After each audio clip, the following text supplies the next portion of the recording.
Hey, it's Sarah from Wild Rose Path. Welcome back to another video, and I wanted to make a few videos about some of the plants I work with, some of my best recommendations for plants for grief.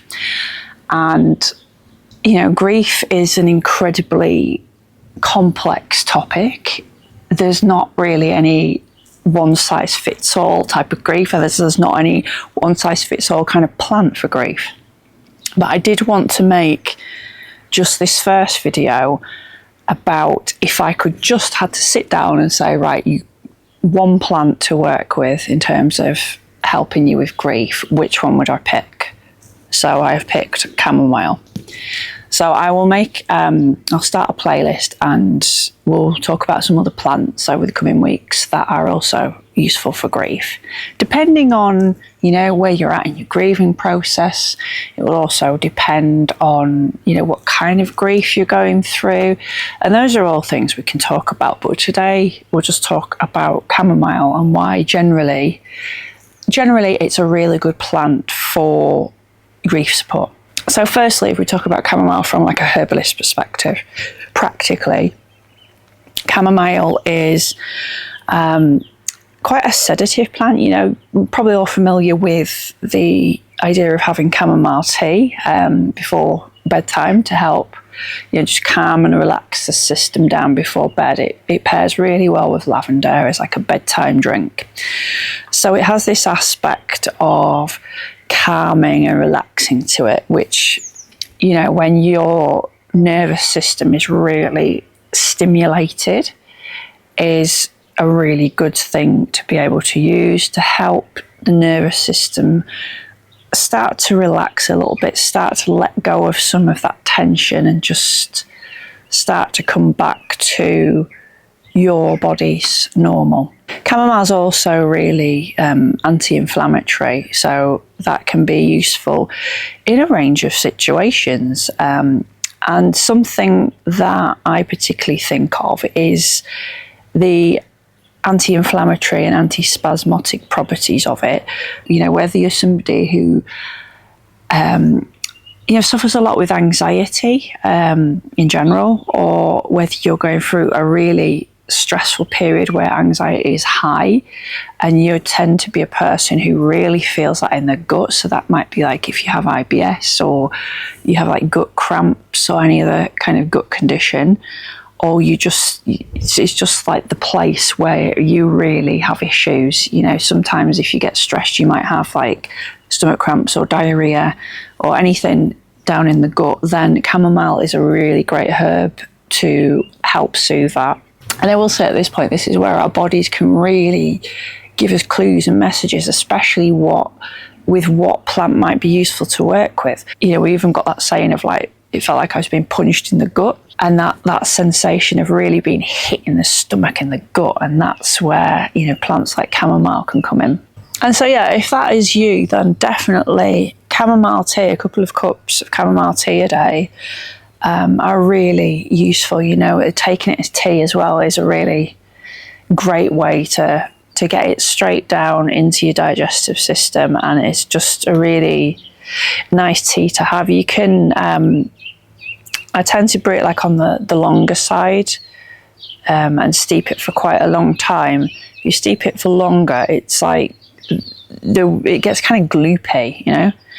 It's like a thicker, gloopy kind of texture to the tea, and it can be quite bitter at times, but you can just pop a spoonful of honey in it as well, which is quite nice. I'll go the whole hog and put a bit of vanilla in as well. And most of the herbs I do take in tea, and you know, obviously it sounds such a simple thing, taking tea, and I always harp on about it, but you know, when you are grieving as well, as particularly if, you know, that's quite a fresh and raw grief, you can't think of doing elaborate things. You know, your mind's all over the place, and even just something really kind of simple and ritualistic at that point can help. So just the simple thing of making the act of making a cup of herbal tea almost like a ritual in itself, it just gives the mind and the body a few minutes out to kind of focus on that practical task of just doing that for yourself, and just taking a little bit of time out of time just to do that ritual can be really also help, I think, to calm the mind and the body as much, maybe not as much, but certainly a good portion to how much the actual plant can help you. So yeah, try chamomile in tea, take that time to do the ritual, take the time to sit and drink the tea and just to let yourself process whatever needs to be processed at that time. As I said, it's really a herb that is calming for the nervous system. So again, definitely if your nervous system, you feel like you've been in either like fight, flight, fawn or freeze. Okay, so if you've been in one of them states for like quite a long time as well, then this can slowly help you come back to your baseline of normal. I found that a lot in anticipatory grief as well. Somebody you love has maybe not necessarily passed away yet, but you're in that process of losing them. You know that they're going to pass at some point, and you're in that kind of anticipatory grief. It's still as strong, if not stronger sometimes, than the actual grief that comes after somebody's passing. And I know with my own father, it was really strong, that anticipatory grief, because we knew it was getting ever closer. And so you can find that your nervous system's, in that kind of over frazzled, tightened state for quite some time, especially in these situations, because you just don't know how long it's going to go on for in some cases. So yeah, chamomile is really good. It's a herb you can work with. You can have tea of it daily. You can work with it daily. And it's really gentle and supportive herb to kind of walk alongside you during that time. And going past like the physical properties of chamomile and maybe a little bit more into the spirit side of the plant, if you have chamomile growing in the garden, it's ace. It sells seeds everywhere, and there's like a little carpet of it in some of the corners of you can't quite see it in here, but there is a little planter over there, and it's absolutely just heaving over with chamomile.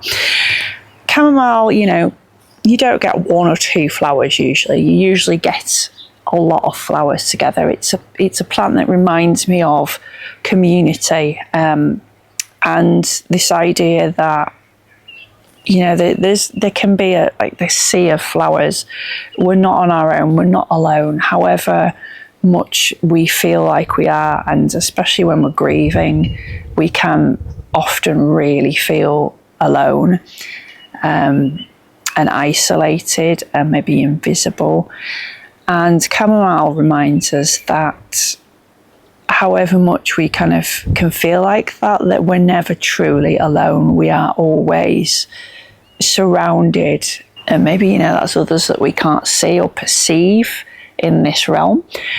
Or maybe it's a sign that we have to be careful when we're grieving, because it is easy to become isolated. It is easy to kind of shut yourself away and be alone. And I think we do need that time when we're grieving to a degree. I think we do need that alone time. But there does come a point where we need to be back around people. And that's a really important part of the healing process. And I think chamomile reminds us of that part of the process and can support us into stepping back out into that wider community, whatever that looks like for you. So overall, this is a really good, gentle, calming herb to work with at particularly delicate times of your life where you really need to kind of handle yourself with care. It's also a really good herb for children as well, and it's an awesome all-rounder. So if you're looking for one plant to start with working with grief, then definitely I would take a look at chamomile.